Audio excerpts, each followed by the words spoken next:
Well, thank you very much. And, boy, we got an action-packed hour for you here, starting with Where Are They Now? As we mentioned, Bryndon Manzer, who really doesn't need any introduction, but we're going to introduce him anyway. Former Cowboy player, and I know I'm biased. But one of the best basketball analysts in the country. You've seen him on ESPN. You see him and Mike Wolf do the Cowboy and Cowgirl games on ESPN Plus. I'm assuming that still he'll enlighten me there. Oh, yeah. But good to have you on. It can't be basketball season without us doing it. How many years have you been in this business now? Are you coming up on 20? Gee, TD, I don't know. It's been when I started doing games, Coach Sutton was still here. Right. And there'd be 3 or 4, as you know, called the third tier games on the Cowboy Network that I was doing. So however long that was, his last year was 06, so probably 02, 03-ish for Cowboy Network, and then, kind of by accident that ESPN stuff happened, and I was in the private sector, or I am, so I have some flexibility. And I think, because I was talking to ESPN Monday about this upcoming season, and I think they told me 08, so do the math there. It's been a while. So, without nailing you down, are we going to see you on the ESPN side, not ESPN Plus? Well, they kind of view, at least in my situation, I always kind of view myself as a mid-level guy to them, and I'm low maintenance, and I just kind of, whatever they want to give me. My only request is that I get with them, it's mostly within the Big 12. Right. Because I love the league, and I think they know I know it. So, yeah, it'll be a combination of, they'll have me on some package, where you're with the team, most Saturdays, and then they'll probably sprinkle in some midweek stuff. But really what I'll do is what I've always done is a lot of Oklahoma State, obviously, OU and Tulsa, November, December. And then once conference hits, it'll be more of the bigger ESPN conference stuff. Well, you do a heck of a job. I say this all the time, not to embarrass you, because generally we're on the phone, so I can't tell whether I'm embarrassing you on the phone or not. But you're here in person. Well, you do a heck of a job. I told people, I said, there's a couple people that if I ever needed an agent, my mother, and then maybe you. Yeah, that's true. Now I wouldn't take much. I just 90%, whatever. Yeah. Sound like an 90% of not very much is, right? Hey, it's better than nothing. Hey, let's get into Oklahoma State now. And the most obvious thing I'm going to ask you, and maybe it's not as big a deal as I'm going to make it, but initially, you think this team's going to get used to initially looking around, we need a bucket, 5 seconds to go, there's no Cade? Yeah, I mean, there's a lot to be figured out. And I think there's a lot of guys that they'll eventually be able to go to. I mean, I think Avery Anderson, what I've seen, I was over there today, and I've only seen him twice, and I'll try to get back over a time or two more before the exhibition next Friday, but I think he looks good. But, yeah, I mean, a lot was put on his shoulders, and he produced, and I do think the guys last year a lot. And it's kind of justifiable. Got caught standing around watching him do his thing. But, I mean, there's a lot of nice pieces there. I mean, you've been over there, and you know the history of our program. 1 through 14 in terms of the scholarship guys, I mean, I don't know if there's ever been a more athletic roster ever. Maybe 89-ish when you had Dumas, Byron, we're really Thomas going back. Jordan. Right. That right? Yeah, Am I? yeah. Is that, no, I think that's correct. And I told Coach Hamilton Boynton brought that. those guys in. Yeah. Right before Coach Sutton was here, when Dumas was still there, Starks. Yep. I'm Darwin Alexander. I mean, those. He and Corey kind of come in together. So in terms of running, jumping, flying around on the floor, that's the only one I think from top to bottom. Now that doesn't mean you're crowned a good basketball team. If they become as good as some of those teams, those guys made us here, that'd be something. But, I mean, they're athletic. I mean, I was over at Oklahoma yesterday. And I've started kind of going around and watching some of these teams. And, I mean, Oklahoma State, it's not even close. And Oklahoma's got some nice players. But I'm just saying that athletically this team is off the charts. But there's also some some things that's got to get better probably if they're going to compete in the upper half of the league. Kind of give us, again, short visits, so you're not going to be as involved maybe with this evaluation as you would be 2 weeks from now. I understand that. But just off the top of your head, pluses and minuses that you see. Obviously, the athleticism and the depth would be pluses, so go from there. Well, length everywhere. Perimeter and the interior to go with that athleticism.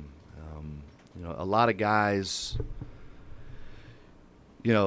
balance that is the same. And on some teams, you are a great broadcaster yourself. Most of the time when you use the word balance to describe a team, it wasn't a good kind of balance. It was just a nice way of saying they don't have anybody that can score. That's right. Right? Yeah. But I do think there's balance, the good kind of balance with this team, with their length and athleticism.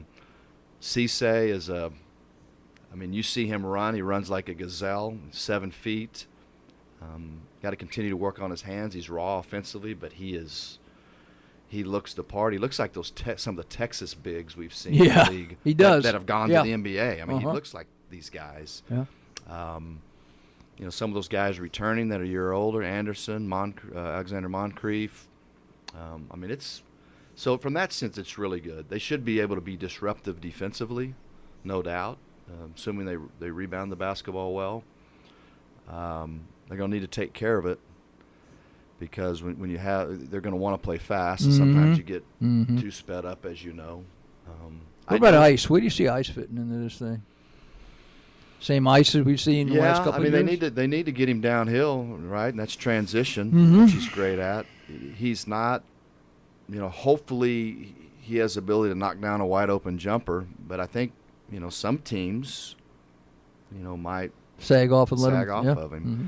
But most teams in the league, if you look at it, they want to, the way the game's played now, you want to get playing fast.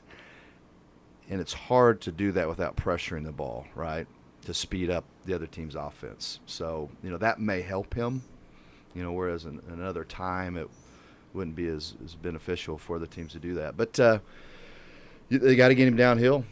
Ball screens, because once he's got that angle, he's got that great body. I've always thought that he plays slower, doesn't get sped up, which you love. But I think that you'll see him, and they did this a little more last year. I think they'll put him on the block some. He's a brute. He's legit 6'4", and he's solid. No, he's a load down there if he gets matched up with the right guy. Right. Yep. So I think you can do that. Obviously, if you throw it down there to him or in the mid post, or he can face up or pass out of it, like Coach Sutton always said, and we didn't always have a big country, right? But you got to throw it in there to somebody. You know who's gotten better at passing out is Cisse. I don't know what. Have you noticed that? Yeah, I didn't know what to expect when he first got here. I didn't see him at Memphis. Didn't know that much. In the first couple of workouts, there wasn't that many opportunities to pass out of the post. But he's become pretty good at finding the open guy. I saw it today. Scott Sutton told me that early on. He said that he kind of was a pleasant surprise. They didn't know, but that he could pass out of there, which is important. And pretty good vision. He catches it. And today I thought he did a good job. The handful of times they threw it in there of not putting it on the floor and allowing those guards to dig on top and disrupt him. But that's a good thing. Of course, Caleb's got tremendous feel inside. He's slight, but he's got great feel. And because he had the shoulder problem, right? And he was out there today in some drills. They're going to be real slow, moving him gradually back in. Now, but Thompson was committed to throwing it inside, I think, and they're going to have to be because. You don't want to waste a guy with that size and that ability, if nothing else, to command some respect, the dig downs and the collapses. Now, I agree with you. I'm not 100% sure he's polished down underneath offensively. He can slam it. No, that lob is great. Pick and lob. He'd be hard to handle there. But as far as just throwing it on a block and letting him turn around, face up, and shoot, I don't know if that's his game. Yeah, but I think you can do it enough to keep people honest. And you're going to see him just hiding flat along the baseline, and with the quickness of Oklahoma State and multiple spots on the perimeter, they get downhill, And as soon as that other big helps up the floor, you just, like you said, you just throw it up there somewhere because these guys can go get it for sure. Defense seems to be a little bit better just because of the athleticism. You got more depth. You can go at people more. You can force the issue. You can play faster and get guys on the bench and get them ready. All that stuff that you know as coach. But maybe you can't do with a short bench. So all that, I think, plays well. I think they can play both ends of the floor pretty hard this year. Yeah, I think that you'll see early on Coach Boynton, utilizing that depth because there's not a lot of separation. Between, I don't know, I'm just, whatever it is, 9 through 12 or, however you want to break it down. There's certain guys when you start looking at the roster that they're going to play. Mm-hmm. But I do think ultimately, unless they're picking up full court a lot or more, you're going to still get down to, playing 10 is hard. No, it is. In the Big 12. It's just hard to get consistent minutes because part of a rotation is not just who can help you, but it's a solidified role. Yeah. Like when I was here, by the time I left, I could have checked myself in when I knew Coach Sutton was going to put me in, mm-hmm. just based on time, score. Maybe Brooks or Randy got a little quick trigger. We didn't throw it into country, and just to send a quick message. But I knew. So in my whatever I played, 10, 12 minutes, I was comfortable and knew that. And that's what you have to do as a coach. It just makes it easier over time. So it's difficult, I think, to do that really more than 8 or 9 guys. So it'll be interesting to see what happens. But if they do play fast, like you said, TD, he'll be able to do some of that. And he'll play a lot of guys early because he can. There's not much separation, but it's big key for some of those guys outside the top scorers.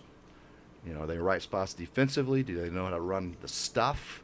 Do they not turn it over? Do they not take marginal shots? And those mm-hmm. guys are the ones on the back end of the rotation, I think, that it will eventually have the best chance to play meaningful minutes. Our bigs have to be better from the free throw line because we know down the stretch that's the way it's going to be. You're going to hack them, and mm-hmm. if you can't hit free throws, you can't play down the stretch. It's just that simple. That hadn't changed in the game. I want to ask you this from a coaching perspective, though, and this is what coaches get paid to do, so we're not making it anything bigger than it is. It was when I was back in the day. But, we got a lot of talent. There's only so many minutes in a game, right? So you're going to play this many, you're going to play this many, you're going to play this many. Well, the guys who are not playing that many are looking around sometimes going, I thought I'd play more than I am. I'm not creating a problem that's not there, but I've seen it happen every year. You're going to have 1 or 2 not happy with the playing time. It's a good situation to have, but it's one that requires a little bit of attention, right? Yeah, and but I think one of Coach Boynton's strength is his communication with his players, and I think he's honest. And I enjoy. So on Mondays, I'll be at the office and I'll listen to Coach Gundy's presser. Yeah. But he is, if you listen, certainly recently, he's talked about being honest with your guys. Mm-hmm. Here's what we need to work on. Here's what you need to work on. Here's what we're going to, etc. And I think Coach Boynton is that way. So that will help him. I think communicate that. But yeah, there's going to be guys that aren't pleased, but that's why you come to an Oklahoma State or this level is to compete and try to find your minutes. Not to use myself as an example again. You think I knew as a player that probably smart idea for Coach to play Brooks Thompson and Randy Rutherford. It probably registered somewhere. Yeah, I knew that. But you have to, if you want to play more, contribute more. There's certain things that you got to do over time to gain trust, and eventually I was able to have a little more impact and some meaningful opportunities. But the point I'm saying that is Coach Sutton he was brutally honest with you, but he was honest. Here's the role I see you're going to play if you do this, this, and this, and you're not going to play if you do. And so I think that Coach Boynton will have to communicate that. But you're right. Not everybody's going to be able to. There's going to be some good, talented players on that back end that could be on other rosters. Mm-hmm. That aren't going to play a ton. And so that'll be I think that's a good problem, and I think we have a good guy in terms of communicating that. I don't think he's going to not feed them full of a bunch of bull, and sometimes it's just there's guys that are more experienced and a little better than you. It doesn't mean that you're not a good player. Right. This will be better in a couple of weeks, but just a quick overview of the Big 12 as you see it right now. And it appears to me that this is going to be not only do we have coaches moving from one school to another, we have a lot of people coming in through the portal, people leaving the portal, some little difficult maybe to get a handle on. But how do you see this?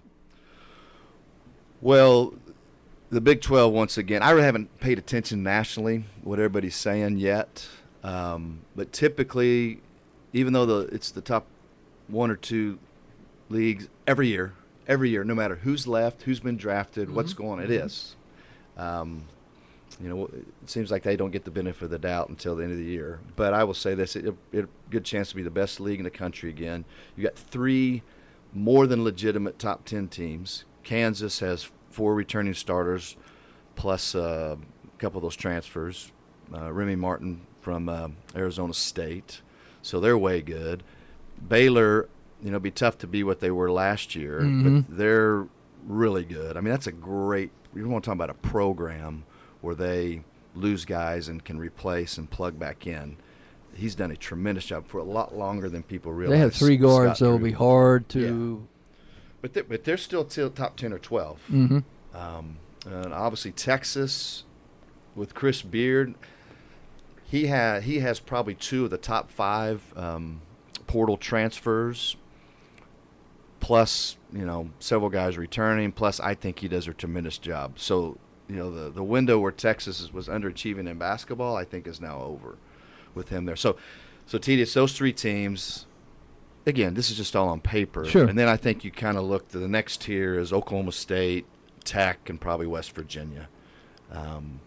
Those are kind of the next 3 that You think Tech will still be that relevant? I do this year. New coach? Or Yeah. not new, he's been on the staff, but new head coach. Mark Adams, and of course Sean's still down there. Yeah. Corey Williams is now an assistant down there. See, I forgot about that. Yeah, and I think he'll help them get players. And Mark Adams is he's very well known in Texas.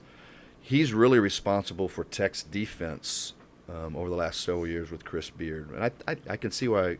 I know Kirby Hocutt a little bit. I see why he hired him. I know enough about Mark to appreciate that. They got 2 really good transfers. The O'Banner kid from Oral Roberts. That's right. There. Yep. And then the kid is at Williams out of UTEP that everybody wanted. Texas wanted him, and they were able to get him. So, along with McCullers and Shannon, and so they got some guys back. So yeah, they'll be good. It's just whether they can continue to recruit like Chris Beard did. So they'll be very good. The only team that seems, and there's 2 of them, and I do think K-State will be better. It's not my purple pride showing here, but I think they'll be better simply because that group took their lumps last year, so they should be better this year. Yeah, they were really young and inexperienced, and I think like Nigel Pack is a really good player. He'll be better this year, and Bruce Weber does a really good job. He can really coach. His teams are prepared. It's one thing that's cool to in doing what I do within the league is,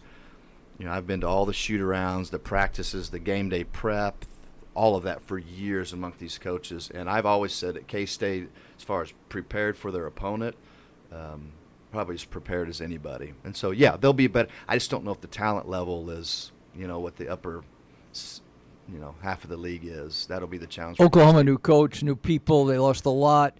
Iowa State lost even more. New coach. You got to think those 2 teams are going to have a rough go just on paper.